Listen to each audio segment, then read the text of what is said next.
हाय बच्चों, मैं अपनी आने वाली पीढ़ी जो छोटे छोटे बच्चे हैं, ये वीडियो केवल उन्हीं के लिए बना रहा हूँ और इसलिए बना रहा हूँ कि जो हमारे साथ हुआ आप लोगों के साथ ना हो। देखो बच्चों, आज अखबार का ये मैं दैनिक भास्कर अखबार है, आप इसे ध्यान से देखो है। मैं आपको हिंदी, ये देखो दैनिक भास्कर। अब ये कब का अखबार है, यहाँ देखो, बैसाख कृष्ण पक्ष 13 यानी कि त्रयोदशी 2079, ये हमारा विक्रम संवत है और ये गुरुवार 28 अप्रैल 2022। अब बच्चों देखो, ये न्यूज़ पढ़ो, वो छोटी सी न्यूज़ है, आप लोगों को मैं सुनाऊंगा, बाद में पढ़ के सुनाऊँ। ये न्यूज़ अब ध्यान से देखो। खेत में मिली 5000 पुरानी देवी की प्रतिमा। देखो ये पूरी न्यूज़ पढ़ो। गाजा सिटी, गाजा यहाँ तो नहीं है, भारत में तो नहीं है, पाकिस्तान में तो नहीं है, काफ़ी दूर है ना यहाँ से। फिलिस्तीन, नक्शे में देखना कहाँ है, के खान यूनिस जिले में एक किसान को खेत से प्राचीन देवी की यह प्रतिमा हाल ही में मिली थी। इसे गाजा के संग्रहालय में रखा गया। पुरातत्वविदों के अनुसार यह प्रतिमा 2500 यानी कि 2500 ईसा पूर्व की एक देवी की है।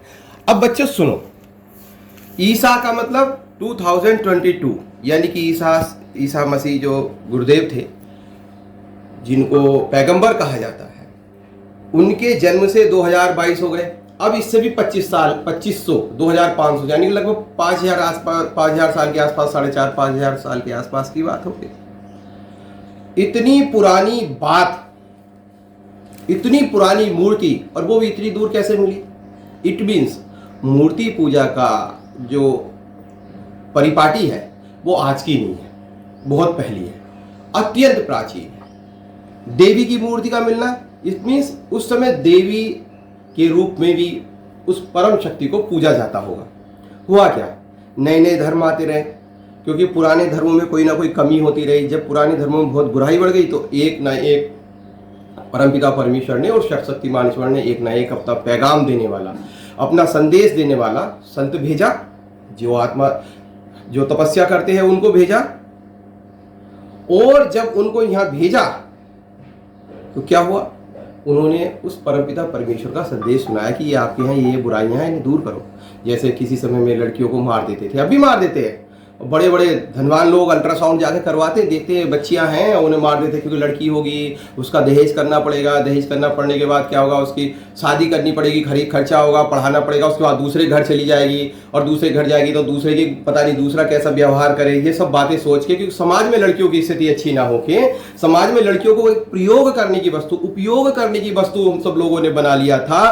तो ये समझ के लोग सोचते यार एक संतान करेंगे और उसका भी समाज उपयोग करेगा और हमारी बच्ची के साथ कितना बुरा होगा, इससे अच्छा पहले ही मार दो। ऐसा नहीं, वो चिढ़ते हैं पहले ही मार दो। कुछ क्या है, कुछ पुत्र पैदा इसलिए करते, बड़ा होगा, ताकतवर होगा, पहलवान होगा, 4 चीजें कमाएगा, हमारी इज्जत बढ़ेगी, हमें कोई कुछ नहीं कहेगा, कोई लड़ाई झगड़ा हुआ तो हमारा लड़का डंडा लेके खड़ा है। पहले ऐसे सोचते थे, आज सोचते हमारा लड़का धनवान होगा, कमा के लाएगा, दूसरे की लड़की को हमारे यहाँ लाएगा, वो हमारी सेवा करेगी, और उसके बाद जो है हम बस दूसरे की आ जाएगी, वो सेवा करेगी, वो ठीक है, अपनी चली जाएगी, ये थोड़ी गड़बड़ है।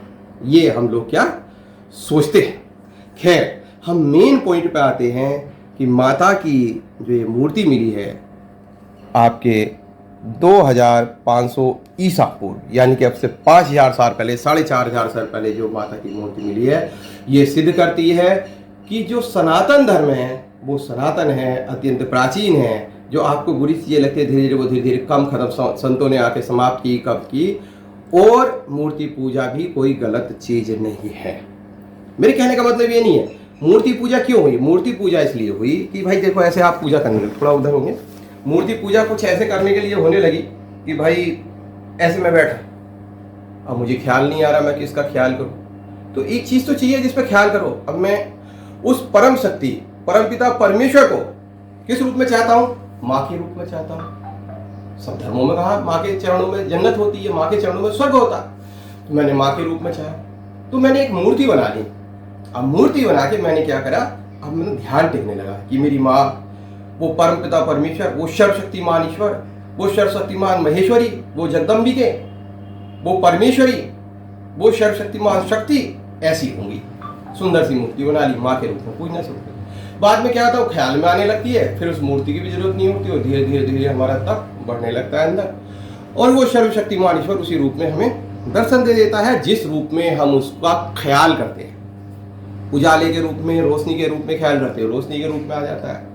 आग के रूप में ख्याल करते हैं, आग के रूप में आ जाता है। और माता के रूप में करते हैं, माता के रूप में, पिता के रूप में करते हैं, पिता। जैसा हम ख्याल करते हैं वो मालिक वैसा ही आता है, क्योंकि उस मालिक की शक्ति इतनी अनंत है, वो इतना अनंत है जिसको हमारी छोटी सी बुद्धि नहीं सोच सकती। हमारी बुद्धि तो अभी इतना ही नहीं पता चला पाती कि हमारा सौर मंडल में क्या है।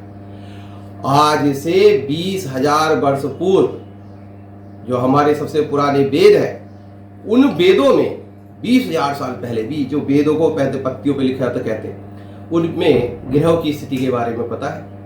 उसमें पहले लिखा हुआ सूर्य है, फिर बुध है, बुध के बाद पृथ्वी है, फिर मंगल। इससे सारे ग्रहों के बारे में पता है क्या, कैसे।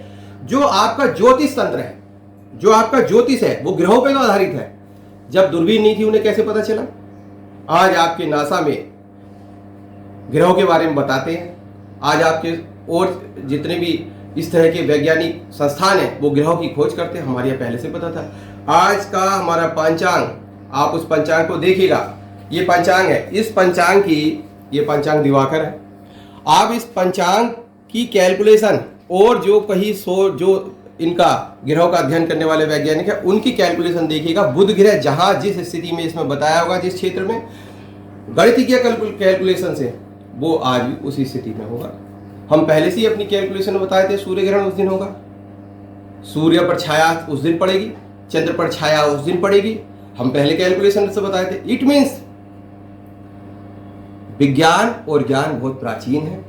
जो लोग नए नए आए उन्होंने पुरानी चीज को गलत करार कर दिया और अपनी चीज को सही कर दिया, यहीं पर गड़बड़ हुई। क्या है, सुधार होना ठीक है। अगर किसी जगह, किसी मत में, किसी धर्म में कुछ कमी लग रही है जिससे मानवता को नुकसान पहुंच रहा है, सुधार होना ठीक है। बट नया मत, नया जन्म देने के लिए जो शुरुआत हुई, नई नई चीजें शुरू हुई, तो इस तरह से हमारी सभ्यता बढ़ती चली गई। जबकि हम सब उस परम पिता परमेश्वर की एक ही सर्वशक्तिमान ईश्वर की संतान हैं। हम सब कहीं ना कहीं उसी के बनाए हुए ही इंसान हैं। हम सब उसी की बनाई हुई कृतियां हैं, बनाई हुई मूर्तियां हैं। और हम सबको एक समय दिया गया है कि इतने समय तुम इंसानी जिस्म में रहोगे, शरीर में रहोगे, उसके बाद तुम्हें छोड़ना पड़ेगा। बहुत सारी चीजें हैं। लेकिन आज की बात बच्चों में केवल ये बताने के लिए आपको कर रहा था कि ये समाचार आपको बताता है कि माता, देवी, भगवान जो हिंदू धर्म और सनातन धर्म में दिए गए हैं वो काल्पनिक कहानियां नहीं है जो बीच में बता दी गई थी। लोगों ने तो मूर्तियां तोड़ दी। आप कभी ग्वालियर आइए और ग्वालियर के गोपांचल पर्वत जाइए, पत्थरों को काट के इतनी अच्छी अच्छी मूर्तियां बनाई थी ताकि उन संतों को, जैन संतों को याद किया जा सके, भगवान शंकर को याद किया जा सके।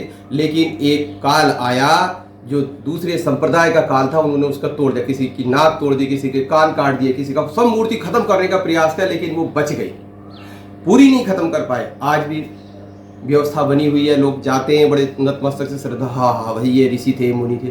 क्योंकि वो क्या है, वो इतिहास को खत्म करने की व्यवस्था होती है। जैसे कोई भी जाति आए, अगर वो केवल कह रही है हम ठीक है, हिंदू आए कहते हैं कि हम ही ठीक है, ऐसा करना वो गलत है। मुस्लिम आए वो कहते हैं हम ही ठीक है, दूसरे को खत्म करो, तो गलत है। क्योंकि हम सबकी एग्जिस्टेंस उस परमपिता परमेश्वर की मर्जी से बनी हुई है और हमें एक दूसरे को खत्म करने का, एक दूसरे को काटने का, एक दूसरे को नष्ट करने का कोई अधिकार नहीं है। और ना ही यह अधिकार है कि हम श्रेष्ठ हैं या वो श्रेष्ठ है। आप वो सब करता चलिए, सब करते चलिए जिससे किसी और को कष्ट ना। आप अपने धर्म को मानिए, अपनी व्यवस्था को मानिए, बट दूसरे को भी मत मना कीजिए कि तुम ऐसा क्यों कर रहे हो। बिना ईश्वर की कृपा से कुछ भी संभव नहीं है। तो बार बार फिर वहीं आता हूं, ईश्वर थे, ईश्वर है। जो व्यवस्था दी जा रही है मूर्ति पूजा की, मूर्ति पूजा क्यों कराई जाती है, मैंने आपको बता दी। केवल अपना ध्यान अटकाने के लिए कि इस तरह के बेरिस्ट है, उसके बाद मूर्ति खत्म और आपका ख्याल, आपके जप, आपका मुहालवा वो शुरू होने लगता है अंदर, और आपकी तैयारी, आपकी यात्रा अंदर से बढ़ने लगती है। बच्चों, आप अचंभित हो जाओगे कि ध्यान में ऐसी शक्ति है। जब आप ध्यान शुरू करते हैं, एकाग्र चित्र, देखो अगर ऐसे दो तरह की चीजें होती है, निंद्रा और तंद्रा और एकाग्र चित्तता। तंद्रा में सुस्ती आएगी, निंद्रा में आप सो जाओगे, खो जाओगे। एकाग्र चित्ता में आप एक चित्त बने रहोगे। और जब एकाग्र चित्ता में एक झटका लगता है तो आपको कुछ ऐसी चीजें दिखती हैं, तो कभी कभी आपको तो ऐसा बदलता है कि ये तो मैंने पहले देखी थी। जब आप वहां जाते हो, लगता होगा आपको कभी जाना, कहीं कहीं आपको लगेगा आप पहले देखी थी, यानी कि आप वहां पहले कहीं आए हो। सूक्ष्म रूप होता है, हमारा सूक्ष्म शरीर होता है, जो ज्ञान में जब आप ध्यान में जाते तो आपको बहुत सारे ऐसे अनुभव भी होते हैं और बहुत आनंद आता है। चलो कुछ आए ना आए मेरे बच्चों, अगर आप 20 मिनट का सुबह ही सुबह बैठ कर ध्यान करते हैं, देखो हमारी तो उम्र गुजर गई, हम तो नहीं कर पाए उतना ज़्यादा, लेकिन जितना हमने किया हमें बहुत लाभ हुआ, बहुत लाभ हुआ। तो आप लोगों को बता दें, अगर आप 20 मिनट का बैठ के ऐसे शांति से ध्यान करते हैं, ऐसे लंबी सांस लीजिए,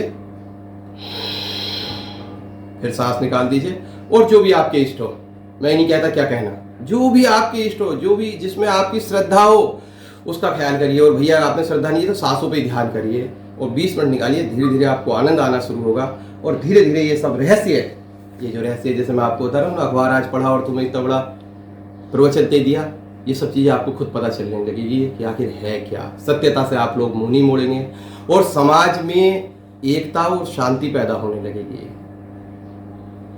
जो उन्मादपन आया है, चाहे वो हिंदू धर्म का उन्मादपन हो, चाहे वो ईसाई धर्म का उन्मादपन हो, चाहे वो मुस्लिम धर्म का, उन्माद होना और अति होना गलत है और ये हर ग्रंथ में कहा गया है। एक दूसरे का सम्मान करो, एक दूसरे से प्यार करो।